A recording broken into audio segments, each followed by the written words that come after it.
everybody. Welcome back to Ground Zero Salem. I am Pat.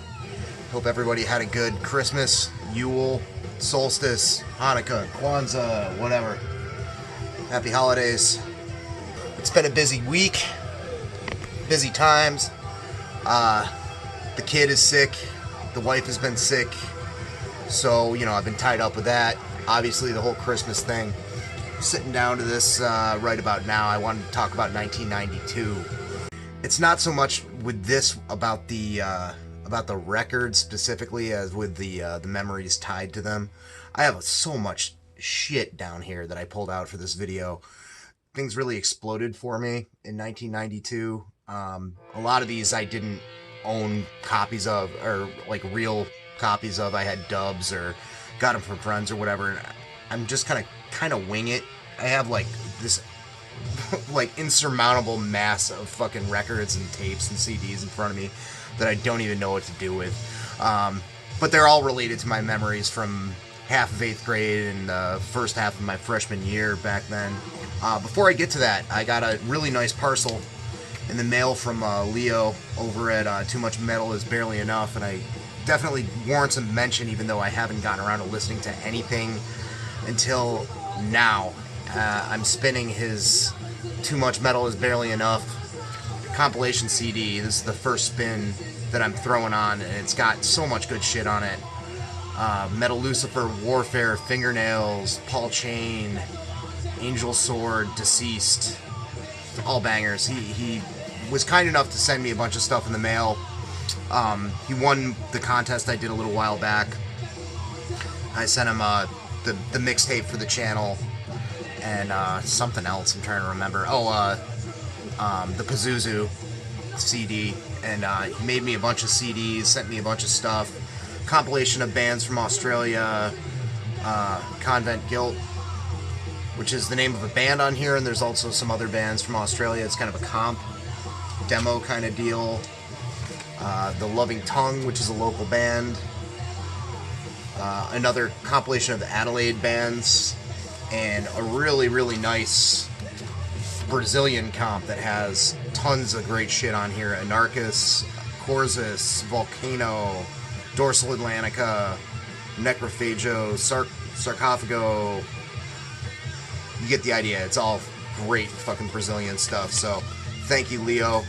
Sorry I haven't gotten around to spinning any of this, but I do not trust any burned CDs or CDs and envelopes in my car currently, because it is a wasteland of fucking Coke cans and empty cigarette packs, because I am subhuman. Anyway, so we're talking 1992. 1992, like I said, half of 8th grade, first half of my freshman year. Long story short, I was done with Catholic school, spent a half a year, the latter half of 1991, at an inner city school. For reasons I'm not going to go into, I decided to live out in the sticks with my dad in a town called Constantia. Constantia is a small town about half an hour north of Syracuse. It was in the Central Square School District. Central Square was this massive high school that kind of like pooled in all these little towns from Oneida Lake.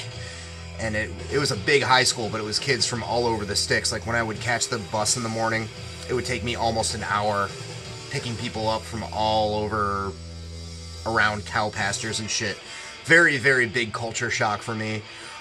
Like I mentioned a few of these updates back when I was talking about going through the years chronologically, most of the people that I grew up with were into hip-hop and that kind of thing. I was kind of the only person I knew that was into metal for a really long time. Handful of weirdos at the Catholic school. When I got out to Central Square, there were a bunch of kids into rock and metal and stuff. Doesn't mean that, they were immediately my best friends. It was just like a lot of hick jocks into GNR and shit like that. Handful of kids into death metal. A whole bunch of younger kids that were also really getting into the new straight edge scene that was blowing up in Syracuse, and I'll get into that in a minute. So, and I was kind of caught between both worlds. I had no interest in partying or drinking at that point, when I was like 14. I was just into back then I was just into like reading Clive Barker and fucking fantasy novels and playing D&D when I could. you know, big old dork, and I was pretty straight-laced, so, you know, the whole straight edge thing appealed to me, but I was, at the time, a big old death metal fan with the burgeoning death metal scene that was blowing up in the early 90s. Probably a couple months after I moved out there with my dad, I went to my first hardcore show. Might have been on, like, Christmas break or something like that, I don't remember. But it was very, very early 1992.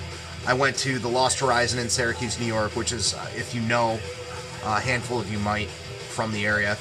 The Lost Horizon is, it's kind of the CBGB's or Ratskeller of Syracuse. It is a seedy rock club that, not so seedy these days, it's cleaned up a bit, but back in the day it was a seedy rock club that the Dead Kennedys played at in the 80s. Black Flag played there, Slayer played there when they were doing their Show No Mercy tour, I think, or maybe Haunting the Chapel, one of those. You know, it was the rock spot, you know. And a guy named John McKeag, who is a local promoter that was really pushing the whole straight edge scene, got, you know, brokered a deal with them and started booking hardcore shows that were matinees, all ages. They started at like 2 or 3 in the afternoon. They were done by 7 or 8 o'clock at night. And my parents decided that that would be okay. You know, they dropped me off with a couple of my friends and we'd go. And that first year I only went to probably 3 or 4 shows, but they were all pretty instrumental in my upbringing. And I think I've talked about some of the records from some of those bands at one point or another. A few I might double dip on, but that's how it goes. The first band I ever saw live, first headliner, was this band, Yupicide. New York hardcore band, very unique New York hardcore band. The singer was British. I think he was going to art school in New York or something like that. So there's a lot of, like, I mean, it's got the breakdowns and the heaviness and the groove of New York at that time, the kind of the fast busts and stuff, but there's some other stuff going on with this. All these songs ended up on the Fear Love LP, and the Fear Love LP is a pretty interesting mix of influences. There's like a rockabilly song on there. There's a song that's verging on speed metal. They were one of those kind of kitchen sink kind of bands. Not for everybody. Might be a purely nostalgic thing for me, but I fucking love this 7-inch. It was the first thing I heard by them on Evacuate Records. And I can't remember if it was the first, second, or third show that I went to. I think it was the first. This band, Ocean of Mercy, played. One of the members went on to be in Scarhead, if I'm not mistaken. Great emotional hardcore. Back when emo meant something else. Kind of post-youth crew kind of stuff. Little kind of verging on metal musicianship. Very, very fucking cool band. Yeah, really good stuff. I mean, that was the year that I also discovered Sick of It All. This is Blood, Sweat, and No Tears. Came out on In Effect Records, home of Nuclear Assault, 24/7 Spies, Prong, and a bunch of other ones. It's a Relativity spin-off, conglomerate kind of thing. This is a New York hardcore masterpiece from the late 80s. It's an incredible record. It's very raw, very fast, abrasive, violent, great stuff. These guys have been going for a very long time. They have most of the original members. I think Craig Satari took over as the bassist. Not this record, the record after this, Scratch the Surface. Craig Satari came on. But after that, they've had a solidified lineup for a really long time. I think a couple of the guys left for that one 7-inch, We Stand Alone, but these guys have been going forever. Despite the lyrics talking about violence and kind of reflecting their environment, they're a very positive band. You know, they weren't all about glorifying being a fucking tough guy or anything. I think that message got lost a lot, you know, in the late 80s and early 90s, and the MRR crowd kind of tried to call them out on that, which they called bullshit on very intelligently, but I digress. Sick of It All was very important to my development as a hardcore fan. I had a tape with Sick of It All, that first Biohazard record. Damn, that's loud. Hold up. Yeah, varying volume levels on mixes, you know? What are you gonna do? But yeah, very important band. I had a Biohazard record, that Sick of It All, Blood, Sweat, No Tears LP, some Carnivore songs. I think the Technocracy EP by COC. I think that was it, on like a 100-minute cassette. I wore that out. That year, 1992, this came out. Just Look Around. This is a little less raw, a little less open chords and punkish sounding than Blood, Sweat, No Tears. It's a little bit more chuggy. There's a little bit more kind of rhythmic, kind of groove stuff going on with it, but it's also incredibly great. The first three Sick of It Alls are some of my favorite hardcore records to date, and I saw them on this tour. That was maybe the very tail end of 92 or very early 93, I'm not sure. But to date, it's one of the craziest shows I've ever seen. I don't remember who opened. I just remember being stage dove upon perpetually for the entirety of their set. Just great. Awesome band. I also mentioned this band in my Youth Crew video, but I saw them my second show, Endpoint, In a Time of Hate. This is an excellent hardcore record. Fuzzed out, kind of Youth Crew-ish, impassioned, soulful, kind of, but still shouted, angry, kind of hardcore vocals from Kentucky. Rob Pennington was a hell of a frontman. Got to see him in a couple of bands that he fronted, a couple of incarnations of his projects, and they were also fantastic. This came out on Conversion Records that had a lot of good stuff in the 90s. Nice custom center labels there.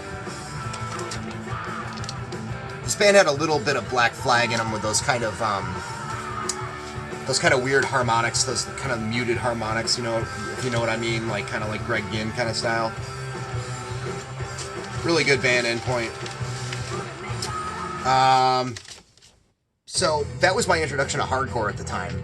Meanwhile, I was still diving headfirst into metal, and would continue to do so for a few years until I burnt out for a while, which I'll get into as we go towards 94 and 95. But so many classics to talk about, and you know, I don't really know what to say that hasn't been said already, but I can at least show you the records and say my initial impressions off the top of my head, you know. Entombed Clandestine, this is the one that, you know,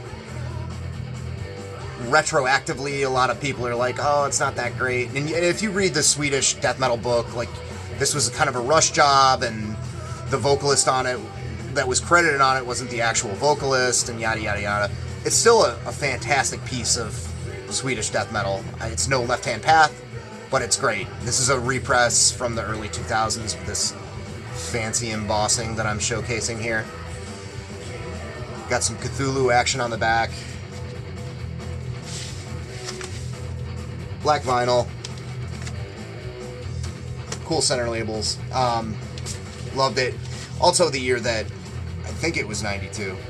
I listened to this a lot in 92 anyway. Utopia Banished by Napalm Death. I hadn't heard Harmony Corruption except for the singles on MTV till years and years later. Probably, I don't know, late 90s, early 2000s. This was always my jammer, my go-to, and I love it. I feel like it's the record that Harmony Corruption was trying to be. It's got better production, better playing, a brighter sound. You know, it's a death metal band that has very strong grindcore roots, obviously. There's members of Righteous Pigs and Terrorizer in the fold, as I'm sure you're probably aware if you're a fan of this kind of stuff. One of Barney Greenway's best vocal performances for sure. Some of their catchiest riffs. Awesome shit. And this is just kind of jumping around. I'm just grabbing shit willy-nilly here.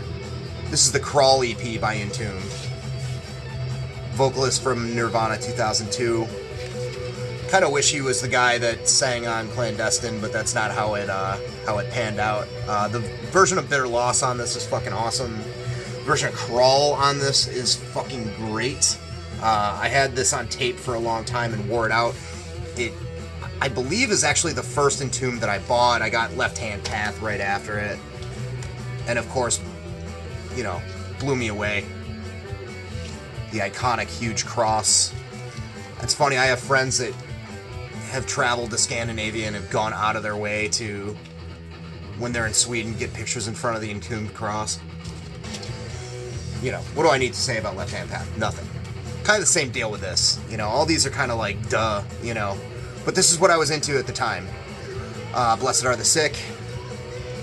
Ugh. Love the band shot there. Real fashion plates. Sweet codpiece, David. Great record. This is a repress. One of those FDR deals. Slowly We Rot. I can't remember if I got this first or if I got Cause of Death first. Doesn't really matter. Slowly We Rot is probably my favorite now. Cause of Death was probably my favorite then. You know, even then I realized that John Tardy wasn't singing actual words and I didn't give a fuck. Volleyball, Join Me, Slowly We Rot. Just creeping, oozing, pulsing. Oh, you can hear the rotting on this recording. I had no idea who Celtic Frost were. Well, I might have. I mean, I might have read like about them in Metal Maniacs or something, but I hadn't discovered them yet. You know, so I didn't know about that whole riff style, the guitar tone, or anything, and it was like the best thing I'd fucking heard at that point. I had an Obituary Slowly We Rot shirt that pretty much disintegrated that I wore for years and years. Had a dub of Seven Churches. I think Nuclear Assault, Game Over was on the other side. Handled with Care, I think Handled with Care was on the other side of the dub, if I'm not mistaken. But I didn't like this at first, because it's compared to, you know, a little bit more like technically proficient death metal records that I discovered around the same time. It seemed a little loose and crazy, but there was something about it that I kept going back to. I knew it was old at the time, you know, compared to what was coming out, but you can't argue with how imaginative and completely sort of untethered the songwriting approach was. This is an original Combat pressing. Not sure if we're talking about... Yeah, we got the camo center labels on that. At War with Satan. Girl I was hanging out with got this and dubbed it for me. Wasn't the first proper Venom that I heard. I actually had Possessed first. And I think I got this a few years before and kind of fucked up on mentioning it in my 90 or 91 videos. I got it at that record store, Desert Shore, probably around the same time I got Ride the Lightning. Love Possessed. Don't understand the hate, by the way. Flytrap, great song. Suffer Not the Children, great song. Title track, awesome. Anyway, this really, really kicked my ass, especially the song Manitou, the chorus for that, and needless to say, the title track, that epic, just kind of overblown, pompous, fucking whatever it is, that title track just fucking ruled. Yeah. What can you say about Kill 'Em All? This is just a repress, but dubbed this Christmas Eve, I think 91, and continued to listen to it well into 92, 93, 94 until the tape broke and I eventually got my own copy. Looking back on it, there's the Discharge, Misfits, Diamond Head influence, but for me this was like the perfect, Motorhead of course, perfect like combination of what I wanted to hear with metal and the punk influence, the rawness of it, just fucking killed it for me. Rain and Blood. Completely listened to the shit out of this, even though I was well into death metal at this point. The intensity of this still rivaled a lot of stuff I was hearing at the time coming out of the Roadrunner and Earache camps. It was just so on point, so vicious. From Lacerated Sky. One of those records that kind of like a Rise with me, where I'm like, I don't know if I'll ever spin this again. It's so ingrained in my head and in my being. I do fucking love it, of course. That's an older pressing, whatever. Show No Mercy, for whatever reason, isn't like that with me. It is probably my favorite Slayer record, and I feel the urge to listen to it pretty frequently. Repress, it came out a while ago on Metal Blade. It's nice colored vinyl. Sounds fine. Love to have an OG, but whatever. Pretty faithful to the original. Yeah, Show No Mercy. You know, bunch of young kids coming out of Orange County. Liked hardcore music, but also really, really liked Merciful Fate and Judas Priest. Fucking the highs on this are awesome when Araya busts into them. I never get sick of it. This is I'll listen to it 20 or 30 times a year kind of thing. Among the Living, another one ingrained in me, another one that I don't feel the need to listen to super frequently. Like it a lot.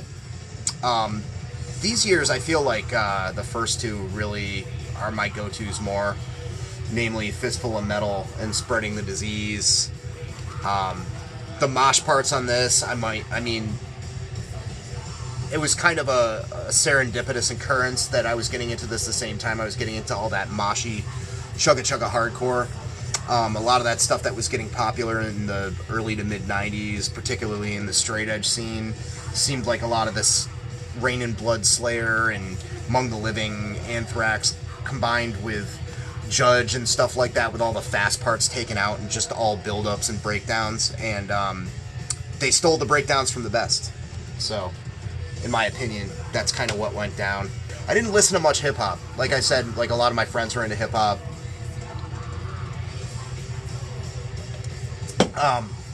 You know, I grew up listening to Public Enemy and NWA and stuff like that. I did love this record, this first, only Arrested Development record. They probably did a second one. 3 years, 5 months, and 2 days in the life of.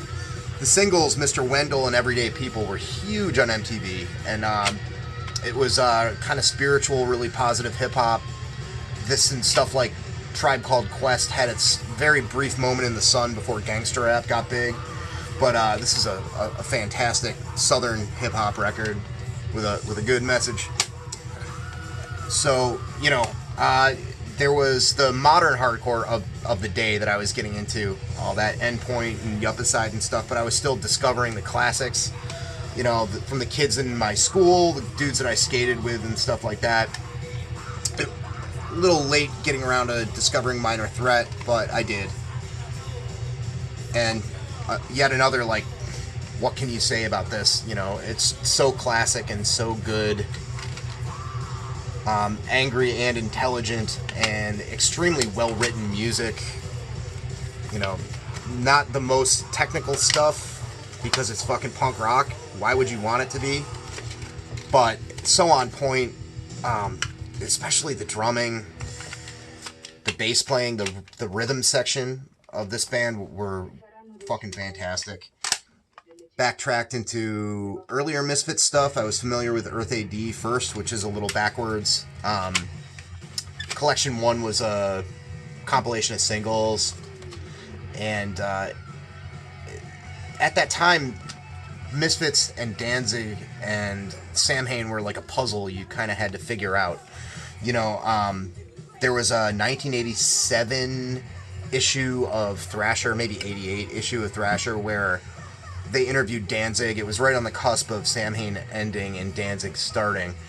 And like all the secrets were revealed in that issue where he talked about the past and stuff like that. But if you couldn't find that issue of Thrasher, you had no idea. And it was all like weird hearsay and urban legends and stuff like that. The only thing that I'd read that I could get my hands on was a story from the skate punk band JFA that mentioned that they hated the Misfits because Doyle or Jerry only, I think it was Doyle, smashed a guitar over some dude's head. And that was all that you knew. Most of these things that were out at the time, I know that this collection was out. This is the inner. There's nothing. I don't think the CD had much more. It might have had a lineup, but it didn't have any information about all these singles that these came from. Earth AD had nothing. Legacy of Brutality, same thing. I think it had lyrics and like who played what, but nothing. So the mystery of this band, the point that I'm getting to is the mystery of this band was part of the appeal at the time. And then in 1996, spoiler alert, the box set came out. It was in the shape of a coffin that had almost everything they'd recorded up to at that point, including the unreleased Static Age record, and it had a whole history and everything. And then they reformed with Michael Graves, and the rest is history there. But their songs were incredible to me. You know, not everybody is a Misfits fan, but a lot of people are, for a good reason. Incredible punk songs, you know, macabre stuff, influenced by 50s trash culture. Some of the stuff verged on the hardcore, very heavily influenced by the Ramones, yada, yada, yada. But a lot of it was just, you didn't know what the fuck they were about. And I like that about them. When the curtain got raised, I still loved them, but a lot of the appeal for me was kind of dissolved. Exploited the Massacre. It's a big one for me. I think this is the first Exploited I heard. It was either this or the War Now EP. This is extremely metal for the Exploited. Still very, very Britpunk and very anthemic and fist in the air kind of stuff. But incredibly crossover and thrashy, and it's such a good fucking record.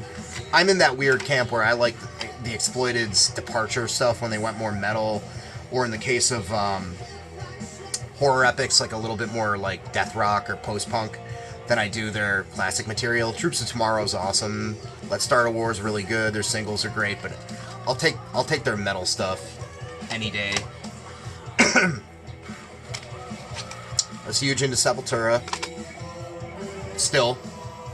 For whatever reason, I really took to Morbid Visions, even though my listening tastes were not quite accustomed to that sort of stuff, like that sort of raw recording quality, but there's just something about Morbid Visions that is fucking awesome. Beneath the Remains was actually a little harder for me to get into because it's a little bit more complex than Arise. You know, there's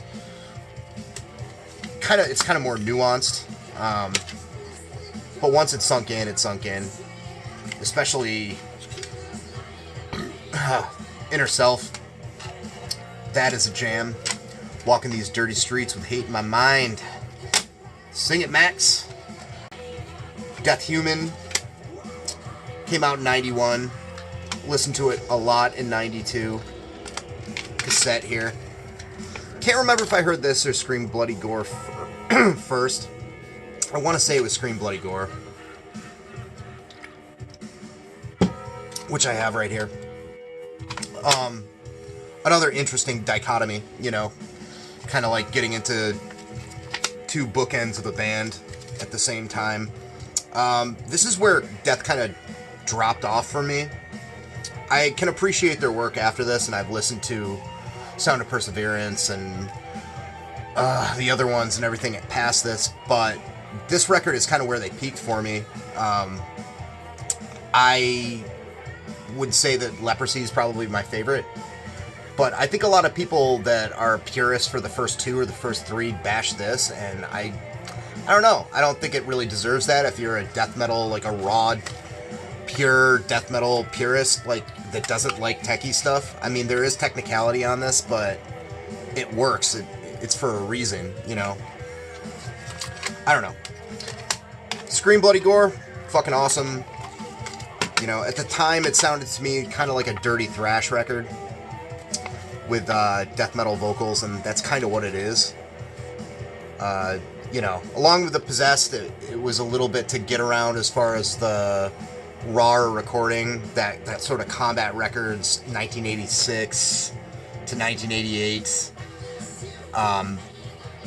Pre-Scott Burns, people didn't quite know how to produce music like this, so there's a little bit lost in translation with the muddiness of the sound. But as I grew to understand as the years passed that is actually not a detriment to music like this a lot of the time, it actually adds, you know, a little bit more of an environment. Malevolent Creation, 10 Commandments. Death metal classic on RC. Buffalo Dudes by way of Florida.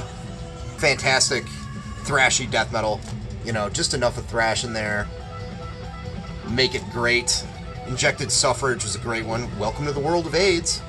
Yeah, real intense, great, thrashy death metal stuff. I never really got into much after. I know Retribution's really good. Yeah, at some point, you know. 92. My old buddies in SOD came out with Live at Budokan. Fucking ripper of a live record. Some of the best stage banter I've heard this side of Paul Bearer from Sheer Terror. Great crowd insulting shit. Ranting. Ridiculous. Cover songs. Territorial Pissings by Nirvana. I guess it's not that ridiculous. I Love Living in the City by Fear. A couple of Ministry tracks. Get a Real Job by MOD. A guitar tone and basic recording quality that's probably better than the full length. Just crushing shit. And this gig, wet my whistle. This gig, SOD, Agnostic Front, and fucking Morbid Angel. At least a few people came out of there on stretchers. I'm fucking sure of it. At the Ritz. Years of Decay. Overkill. Something about, you know, even back then, it took me a long time to come around to like a lot of traditional heavy metal vocals as a kid. I always liked Iron Maiden, and for whatever reason, Iron Maiden was the exception to the rule. As far as like operatic or, you know, falsetto kind of vocals. I hated King Diamond's voice for years, shamefully. I heard The Eye around this time.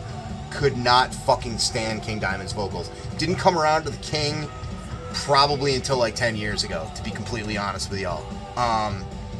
Something about Bobby Blitz, there was just a certain amount of like punk phlegm, like nastiness to it. I don't know what it is. This record, I mean, they have a ton of records. You know, they've got some good stuff. They got some meh stuff. Feel the Fire is a fucking speed metal classic. We all know that. Taking Over's great. I feel like they really cranked it up on this one in terms of heaviness. There's like, almost like, you know, challenging Metallica as far as tempo changes and technicality that was captured on Master of Puppets and even in Justice for All. This has a lot of parts, and it's really well executed. I still love it. Tied with Feel the Fire for my favorite Overkill record. Earth Crisis. All Out War. This originally came to me via dubbed cassette. I actually, at one point, owned a very rare pressing of this and traded it for, I think, the Mob 7-inch, the New York Mob. I don't know. Say what you will. Obviously, this band's reputation precedes them. As individuals, they were always very kind people to me, regardless of what my lifestyle choices were. And this record is pure fucking energy. It's before they really got super metal.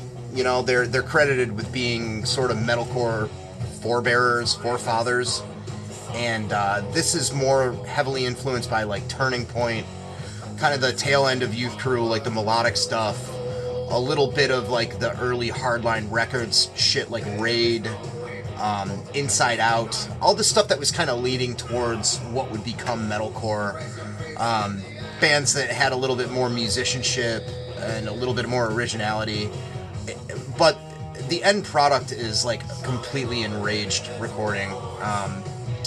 You know, whether or not you agree with their message, the conviction in which they carry out what they're saying on this recording and the following one, Firestorm, the next EP, is, on the recording alone, it's pretty fucking crazy. Seeing them live, which I did, again, I think tail end of 92, they were incredibly effective. We'll say effective live.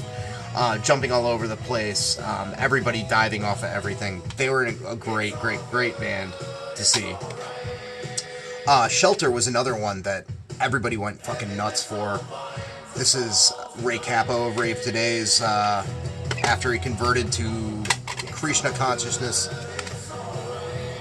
That particular philosophy, his band, when he discovered that stuff. Just this record for me is enough.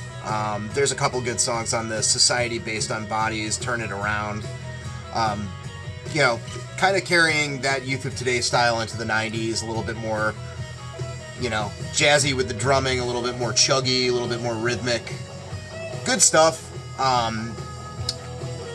The first couple of years I was going to shows, Shelter kind of ruled the roost. They were the band that got the biggest reaction. Earth Crisis were young up-and-comers and were gaining a lot of momentum, but there were a lot of bands like Vision, who are also great. But Vision, Shelter, Four Walls Falling was another one. Face Value, who I should be showing that record because I was really into that in '92, but I didn't pull it. A lot of bands like that were still rooted in hardcore punk, and then there was a little bit of a changing of the guard where bands like Bloodlet, Dead Guy, Damnation AD started coming around, and things got... The ethics and the attitude were still very much hardcore punk, but the music got very metal. And not in a crossover manner. It was more influenced by death metal, to be honest. And kind of taking bits of thrash and death metal and twisting it into something else. And for the first couple of years of that, it was very exciting. And then I kind of stopped paying attention when bands started ripping off At the Gates and stuff like that. Kind of babbling a little bit, so I'm just gonna kind of get out of here. But cheers to Leo for the mixes. I will enjoy these over the next couple of fucking weeks. Peace.